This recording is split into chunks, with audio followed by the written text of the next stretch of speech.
तमाम देखने और सुनने वाले अहबाब हज़रात को अस्सलाम वालेकुम।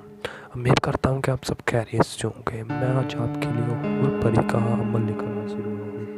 इससे आप जो चाहे वो मर्ज़ी काम करवाएं, लेकिन इसकी एक शर्त है, आप इससे हम बिस्तरी करेंगे तो ये हाज़िर होगी, अगर नहीं कर सकेंगे तो ये हाज़िर नहीं होगी। तो आप अगर कर सकेंगे इसके साथ हम बिस्तरी तो ये हाज़िर होगी। अगर आपने हम बिस्तरी ना की इसे हाज़िर करके तो वो आपको नुकसान भी पहुँचा सकती है। तो अमल तभी करना अगर आप उससे हम बिस्तरी कर सकते हो। चलें ये वीडियो स्टार्ट करते हैं। आपने ये नक्श नज़र आ रहा है आपको, आपने ये नक्श लिखना है, अपना नाम लिखना है उसके ऊपर। इसके ऊपर अपना नाम लिख के जला देना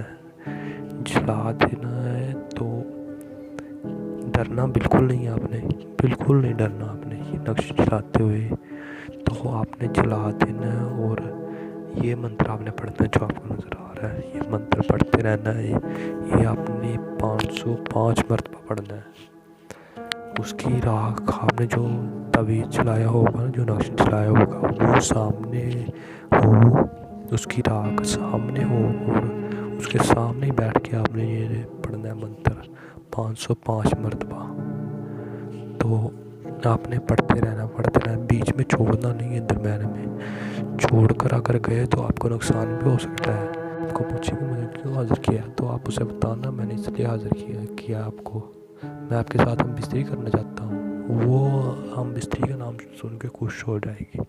तो वो पूछेगी तुम क्या चाहते हो मुझसे, मैं हम बिस्तरी तो करूँगी तुम्हारे साथ, तुम और क्या चाहते हो मुझसे।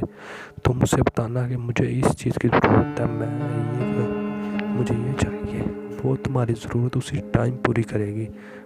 पर हाँ, तुम्हें बाद में उसके साथ हम बिस्तरी करना लाजमी है। अगर हम बिस्तरी ना की तो वो आपको नुकसान पहुँचा सकती है। तो आपकी हर ख्वाहिश मानेगी, पर उसके साथ हम बिस्तरी करना लाजमी है तुम्हें। अगर उसे दोबारा हाज़िर करना चाहते हो तुम, तो उससे ही दोबारा निशानी ले, उसी निशानी से वो दोबारा हाज़िर होगी। और कई दोस्त हाज़िर तो कर लेते हैं, दोबारा उसे हाज़िर करने की निशानी नहीं लेते। वो निशानी देती है, आप निशानी लिया करें उससे, वो निशानी